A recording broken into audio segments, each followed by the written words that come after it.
Hello there and welcome back to the channel. Appreciate you clicking on this video. It means a lot to me. Today we're going to be diving into a very interesting hybrid build, and I've never seen anything like it. I think it's the first of its kind.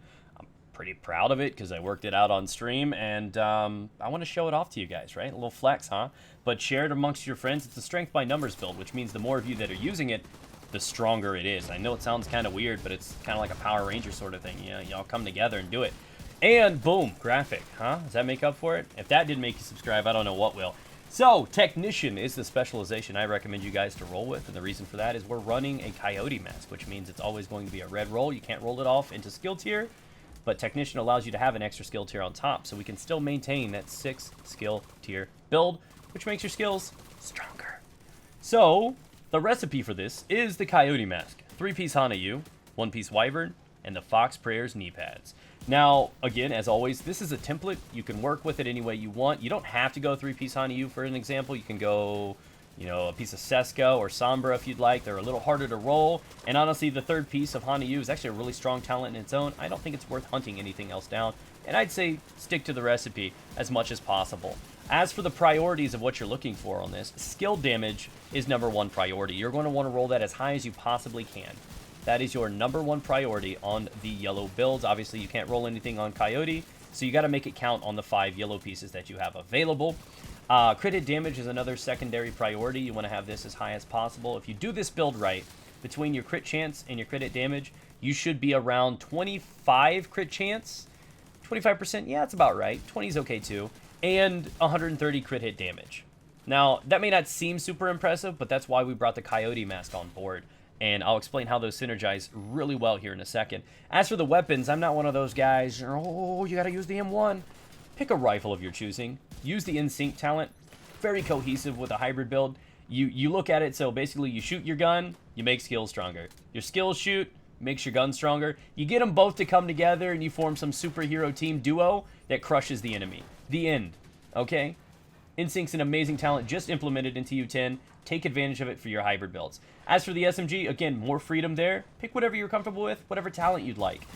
Spike, I don't know if that's on the SMGs. I don't know. You really mix it up between that. We'll talk about it. I've got another build coming up soon, a hybrid build for PvP that you guys are going to like. So, but this build is also still very potent in PvP. You just kind of have to play a backline role. Again, play it with friends. Don't do it solo. As for the talents, what you're looking for on the chest piece is Glass Cannon. If you've got any experience with status effect or, you know, any sort of skill builds, you're going to know that you're not going to compensate by getting survivability. You're not going to get health and armor because you need those skill tiers. So Glass Cannon, if you're going to be squish, make sure you get the biggest hit you can. If you're going to get one swing, make it count, you know?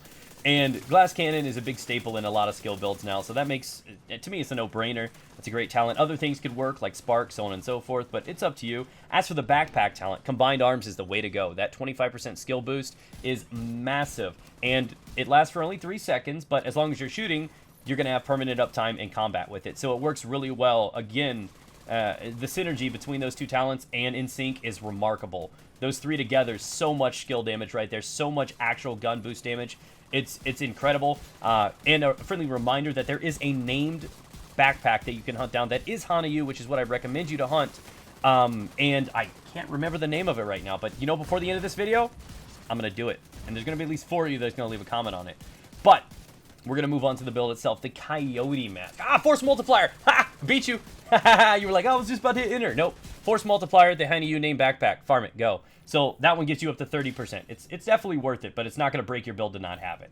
So we've talked about the Coyote mask. The reason you go Coyote mask is because it synergizes well with rifle and SMG. So the reason I chose rifle is because if you have about that 25% crit chance that I recommended, if you're 25 meters, I think it's 25 meters away from the enemy, you get another 25% crit chance on top. So you're now sitting at 130 crit hit damage with an optimal build, and also 50% crit hit chance. You're going to just start tearing away at people. You can still hit over 2 million crits with this. I think I still hit about 2.3 mil crits with a hybrid skill build. That's some good damage. That's some good numbers right there. And the reason I recommend an SMG as a secondary, you can go in AR if you want. Again, template. Build what you're comfortable with. The reason I like SMG is because we are only sitting at 25% crit chance. SMG's got around 20 built into it. That'll take you up to around 45 crit chance still. And then Coyote Mask if you're within 15 meters, which if you're using an SMG you should be, you're getting 25% crit hit damage on top of that. So with an SMG out with this build, you should be being around 45% crit hit chance and over 150% crit hit damage. Those are still very strong numbers for an SMG, and ideally you're probably only going to use it if enemies get a little too aggressive, shotgunners, or in PvP. Now, if you're looking at the build, the Hana U on the chest piece and backpack I recommend as must-haves. Do not go flexible on those. The reason for this is because not only do they drop with primarily yellows, you got your skill tear, that's what you want on it, you don't have to worry about rolling that, but it comes with a red mod. You do not, I repeat, you do not need skill haste, skill duration, any other yellow stats beyond skill damage on this build. So you don't want to go with Wyvern because it's going to come with a standard yellow mod slot that you're going to have to roll off for crit chance, which means you're going to have less flexibility with your other rolls or the talent on the chest or backpack. So Hana U, you're going to want on the backpack and the chest piece, so you have the best chance of getting what you want for the best rolls possible. Now, the gloves and the holster, that's interchangeable. You don't have to worry about mod slots with those. You can have a Wyvern gloves and a Hana U holster and still run smoothly, but I do totally recommend the chest and backpack be the Hana U rolls. As for the Fox Prayers, this is where the farming is a little bit more complicated. You don't have to run these, but it does help. You get obviously the M1 damage or whatever, of course, rifle. Sorry. I'm still in TU9 brain. Sorry, my bad. You can use whatever rifle you want to use, okay? No assumptions here. And you get the buff for that. You get the damage to target out of cover, which is massive. Again, we are using a drone, so if you don't know, if you got somebody behind cover, mark them, and that drone is going to kick that bad boy up and damage to target out of cover. You're welcome. So, pulls the seat from out under him. Fox Prayers are really strong. Now, the trick to Fox Prayers is you want to make sure you get a pair that already has skill damage rolled onto it, because the damage to target out of cover is going to stay on it maxed out, and you want to roll the weapon damage off. Now, do you have to? No, you could settle for a 5 skill tier build if you'd like. But I think it's cool because the skill damage, honestly, is where this build shines. Now, obviously, for the abilities, you want to go with the Assault Turret and the Striker Drone.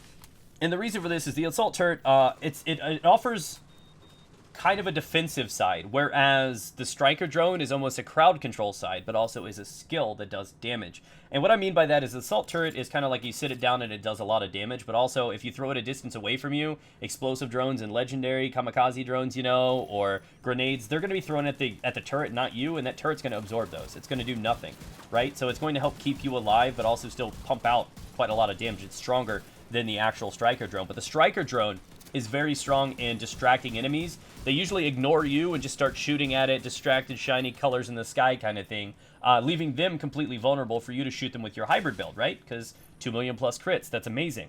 And that's what I think is absolutely amazing with this, and that's why I also said this is a strength by numbers build. This build on its own is remarkable. You can run this build, slap together within a couple hours, and take it straight into Legendary, and it does work. But it is so much better. It takes it to 11 if you run with 3 or 4 people using this same build. And it's because when you have so many drones floating around, you don't need a crowd control guy. You don't need a blinder. You don't need tag team. You do not need a crowd control player at all. You got enough of those drones floating around, it's going to distract the entire wave of enemies. And you're seeing it in the video. You've seen it multiple times, especially the big boys with the flare backpacks. What they do is they look at a pretty drone.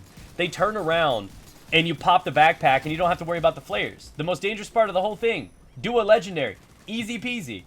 And it's worth noting that the guys that I'm running with, they don't have hybrid builds on right now. They just have standard skill builds. It shows you that people have been sleeping on skill builds for so long that this is extremely potent, that skill builds are strong enough to carry you through legendary on their own. And if you turn it into a hybrid where you can still contribute a lot of damage through your rifle, it's only going to make them faster. You're going to expedite the whole run and get these done probably on average of 30 minutes with a team of full hybrids.